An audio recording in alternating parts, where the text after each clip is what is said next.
Waalaikumsalam. Assalamualaikum warahmatullahi wabarakatuh.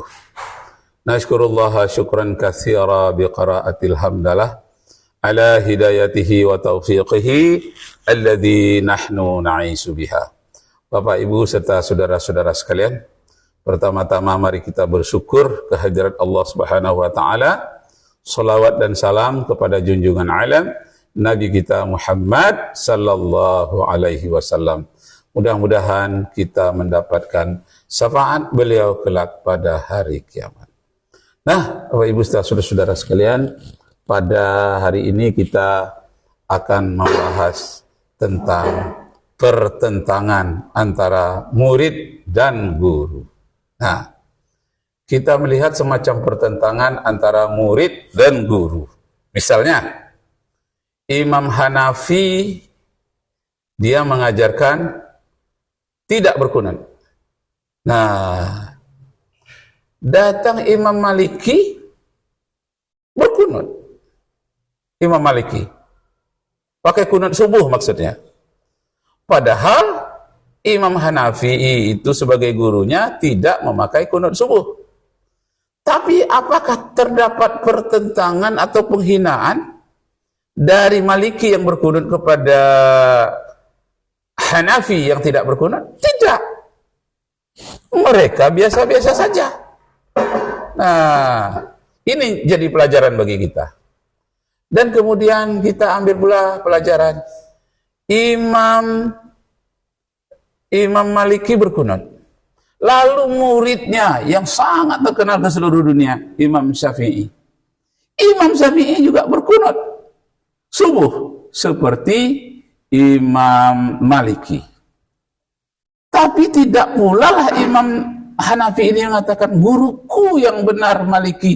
Ini Hanafi gurunya itu bid'ah, sesat karena tidak berkunut. Tidak.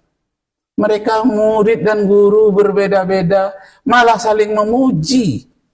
Bagaimana Imam Hanafi memuji kehebatan Maliki? Imam Maliki memuji hafalan Imam Syafi'i. Saling memuji. Lalu Imam Syafi'i punya murid pula. Namanya Imam Hambali, Ahmad bin Hambal. Tidak berkunut subuh.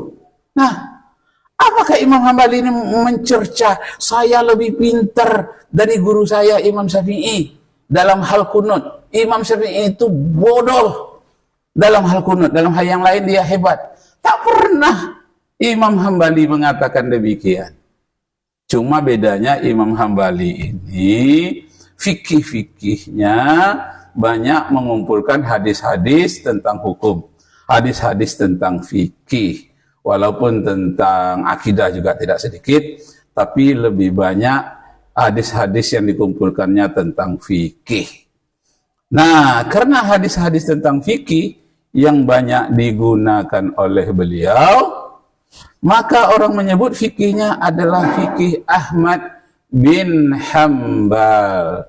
Mazhabnya disebut dengan mazhab Imam Hambali. Padahal Imam Hambali sendiri tak pernah menyebut ikutlah aku ini mazhab Hambali, tak pernah. Imam Syafi'i juga tidak pernah mengatakan ikutlah aku mazhab Syafi'i, tidak pernah. Antara empat orang ini, Hanafi, Maliki, Syafi'i dan Hambali, akur-akur saja. Tidak pernah ada yang saling membid'ahkan.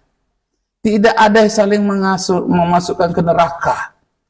Nah, keempat-empatnya menafsirkan hadis Nabi, tak ada yang mengatakan ayah dan ibu Nabi masuk neraka, tidak ada. Para sahabat juga, Abu Bakar, Umar, Utsman, Ali, tak ada satupun dalam keterangannya bahwa ayah dan ibu Nabi di neraka, masuk neraka, tidak ada. Sahabat Nabi yang empat tidak ada, kemudian imam yang empat juga tidak ada menyatakan ayah Nabi di neraka. Nah, akhir-akhir ini ada muncul di Indonesia, di Arab Saudi, saya tidak tahu karena saya orang Indonesia, ada muncul di Indonesia orang-orang yang mengatakan ayah Nabi itu di neraka.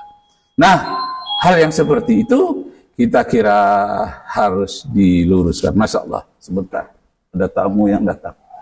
Astaghfirullahalazim. Apa tuh? Ali ya. Siap. Astagfirullah. Ali, ini barangnya di atas meja. Nah, kembali Bapak Ibu, saudara-saudara sekalian, kita mempelajari tentang perbedaan pendapat antar imam-imam, perbedaan pendapat antar imam-imam. Imam Al-Ghazali tak pernah mengatakan Imam Hanafi itu berbuat bid'ah. Tak pernah mengatakan ayah dan ibu Nabi masuk neraka. Jadi kita pun bertanya dalam hati, imam yang mana di dunia ini yang mengatakan ayah dan ibu Nabi di neraka? Imam yang mana? Kita telusurilah 4 sahabat Nabi, 4 imam mazhab, 4 dari umpamanya ilmuwan-ilmuwan masa lalu. Ya, baik yang ahli dalam ilmu alam seperti Ibnu Sina, itu Al-Hazin atau Ibnu Haytham, banyak lagi ilmu-ilmu dalam bidang apapun, tak satu pun mengatakan ayah dan ibu Nabi di neraka. Masya Allah. Nah, oleh sebab itu kembali kita kepada Al-Quranul Karim, kembali kepada Al-Quran dan Sunnah yang sudah diterangkan oleh para imam kita. Yang bagaimana yang diterangkannya? Nah, umpamanya di dalam surat An-Nisa. Surat An-Nisa ayat yang ke-115. Wa man yushakikir rasula min bima tabayyana lahul huda wa yattabi' ghayra sabilil mu'minin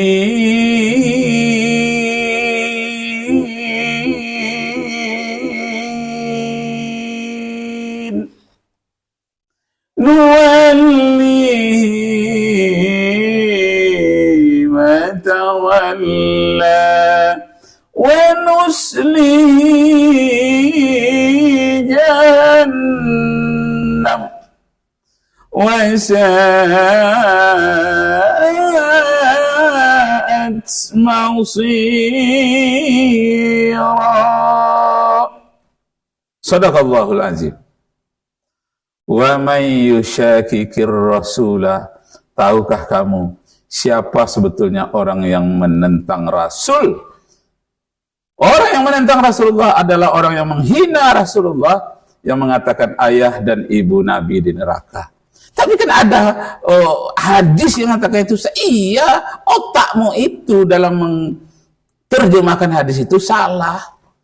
Otakmu yang menerjemahkan hadis itu salah. Masa ayah dan ibu Nabi dihina seperti itu? Walaupun ada lafaznya itu harus ditakwil atau ditafsirkan lagi. Kata-kata abu itu artinya paman. Abu, paman Rasulullah, Abu Lahab dan Abu Jahal. Bukanlah ayahnya Abdullah dan ibunya Siti Aminah. Nah, Bapak Ibu, saudara-saudara sekalian, kembali kita kepada ayat Al-Quran tadi. Wa may yushakikir rasula, tahukah kamu siapa orang yang menentang Rasul, yang menghina Rasulullah? Katanya mau kembali kepada Al-Quran dan Sunnah. Tapi Sunnah Nabi, hadis Nabi, justru digunakannya untuk menikam Nabi dari belakang. Katanya ayah dan ibu Nabi itu jahil, kafir di neraka. Masya Allah. Nah, wa man yushakikir rasula min ba'di ma tabayyana lahul huda. padahal dia sudah mendapat petunjuk, sudah baca Al-Quran, sudah baca hadis, dapat petunjuk. Sudah dia dapat petunjuk. Mata bayyana lahul huda wa yattabi' ghayra sabilil mu'minin.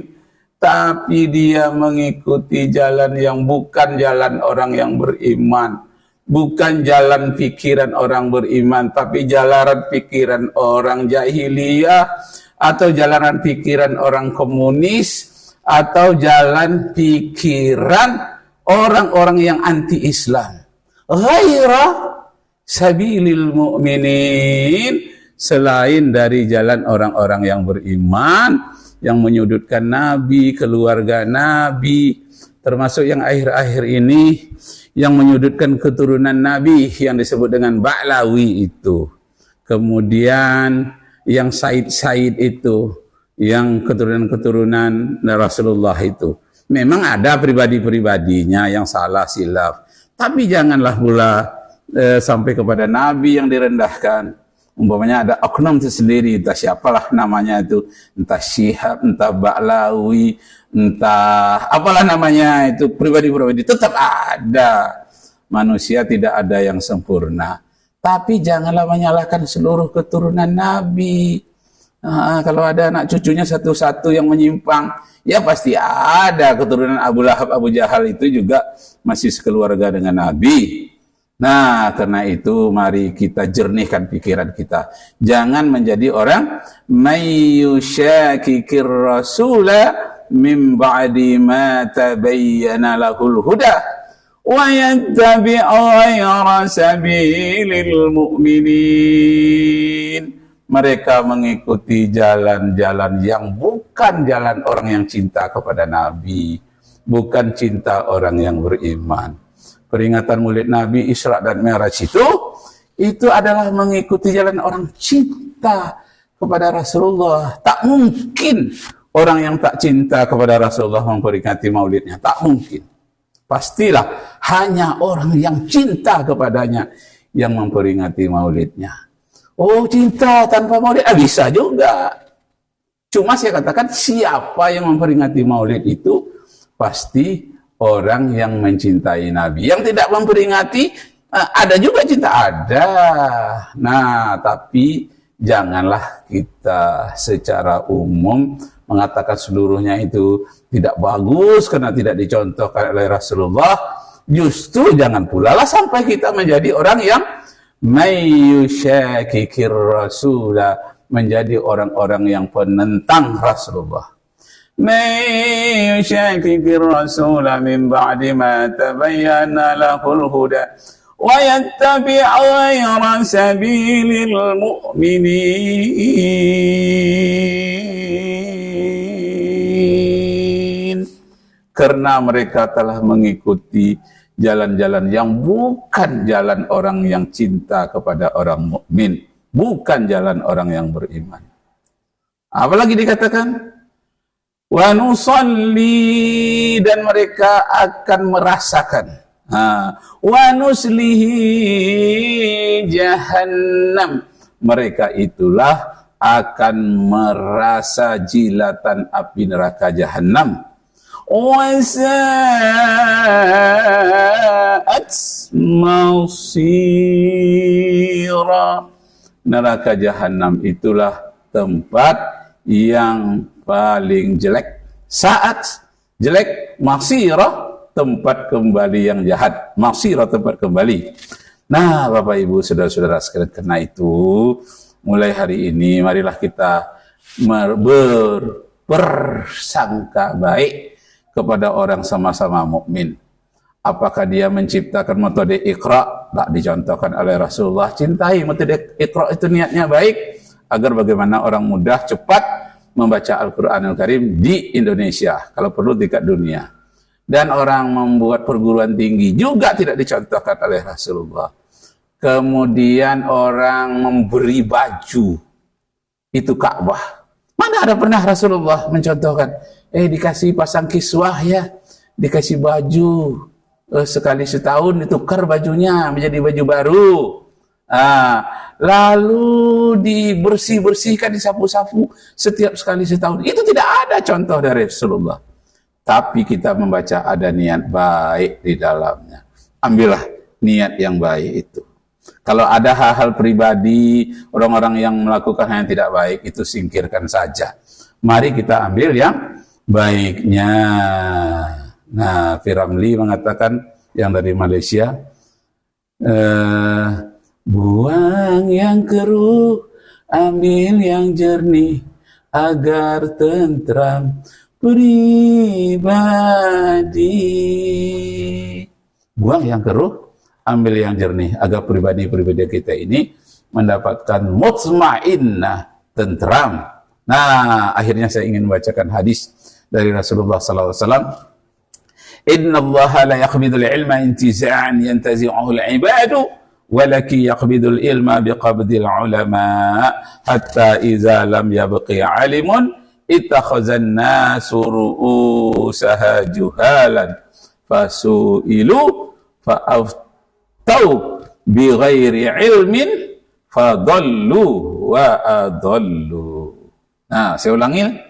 Inna Allaha la yaqbidul ilma intiza'an yantazi'uhu al-ibadu, walaki yaqbidul ilma biqabdil ulama, hatta iza lam yabqi alimun ittakhazan nasu ru'usaha juhalan fasu'ilu fa'aftau bighairi ilmin fa'adallu wa adallu. Akan datang suatu masa nanti, akan datang suatu masa kepada umatku, kata Rasulullah, Allah tidak mencabut ilmu pengetahuan agama dari manusia secara tiba-tiba, tetapi Allah mencabutnya secara beransur-ansur, intizan. Caranya dengan mewafatkan orang-orang alim. Orang-orang alim yang disegani oleh pemerintah, yang disayangi oleh masyarakatnya, itu wafat.